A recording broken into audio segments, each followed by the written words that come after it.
Warframe! I've been playing it since 2015, and I honestly don't remember what I was doing back in 2015, I'm gonna be honest. Probably waiting for Overwatch? It doesn't matter. The point is, I've been playing Warframe for a long-ass time, and while I've been playing it for a long-ass time, the number of Warframes has risen from like 25 to fucking, I don't know, 40?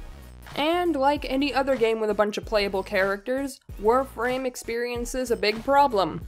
Balance. As a fellow League of Legends player myself, I understand with 141 champions in your roster, that it might be a little difficult to balance them all and make the game fair. This happens in Warframe too. It's an issue of how much do we have to balance each and every character to the point where all of them are equally as powerful? Well, the solution is that we simply can't. No matter how hard developers try, there will always be a handful of characters in their game that will constantly rise to the top, regardless on if they're nerfed or buffed. But what if there are people that don't like this handful of characters, you say? Well, I introduce to you off-meta picks. These are people that, to put it nicely, don't give two shits about character meta. They will play what they want and have a damn good time. So where does Warframe come into all of this? Gara. That's it. It's just Gara. What, you expected something like Wukong or Titania or some bullshit like that? You get out of here. Get out of here. Fuck you. It's Gara time. Gara. Gara. Oh boy, Gara. What about this glass Warframe can I say that hasn't already been said before? Well, a heck of a lot, because no one else seems to fucking play her. I mean it, Gara is the most badass Warframe I've ever seen in my entire life, but she's one of the least played, and I still don't understand why. She's just so fucking cool, I don't get it! Why doesn't anyone play her? She deals high damage, she has high CC, she has incredible sustain, and she's one of the best defense Warframes in the fucking game. But no! All of you want to play Frost because you love your bubbles so much. Well, let's see how that bubble competes with a fucking glass wall! Speaking of glass, that's legit her whole kit. Stab people with glass, punch people with glass, throw glass at people, watch the movie Glass. It's Glassmageddon up in this shit. It is the Glass-pocalypse.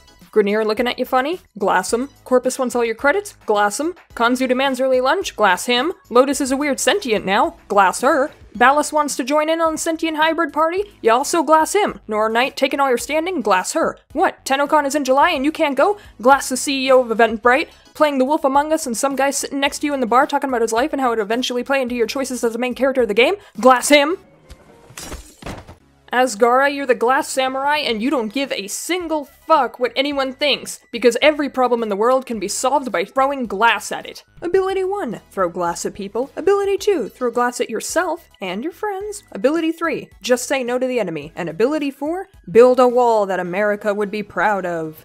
Now you're thinking to yourself, damn, Tube Girl, these abilities sound complicated. Well, that's okay, you don't have to use the abilities at all. Just play as Gara, shoot guns as Gara. It's just cool, just play as fucking Gara. Alright, let's be real. Gara is one of the least played frames across every mastery rank, and I just can't seem to understand why. She's one of my favorite frames, but she doesn't take the place of Equinox, Ivara, and Harrow, but she's just so fucking fun. Have you even heard this sound design?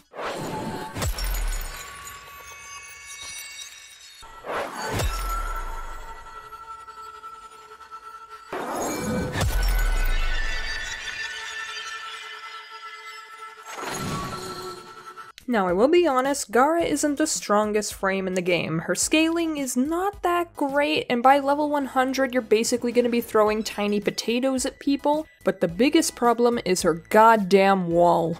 Mass Vitrify is the coolest and best ability in her kit, but the problem with it is that if you're on a rugged plane, like Plains of Eidolon, or if there's a slant in the floor, it refuses to adhere to the floor's textures, so you're basically just going to get a big floating wall that won't affect any enemies whatsoever. The wall has to be flush with the floor in order to work, and if it's not, it's just going to stand there and look pretty while someone tries to cave your face in. Gara's fashion frame is no pushover. Her color maps are open to anyone's style of fashion. I personally think that royal tones and very light colors work best on Gara, but she's also very open and welcome to dark colors as well. The build that I use for Gaara is a perfect blend of range, duration, and power strength. Range to make sure that her wall is very large, power strength to make sure that you have enough damage output, and duration to make sure that your third and second abilities stay up for as long as they can. I also use Arcane Guardian and Arcane Victory on my Gaara to further boost her sustain and crowd control. So, in conclusion, play Gaara, you dummies!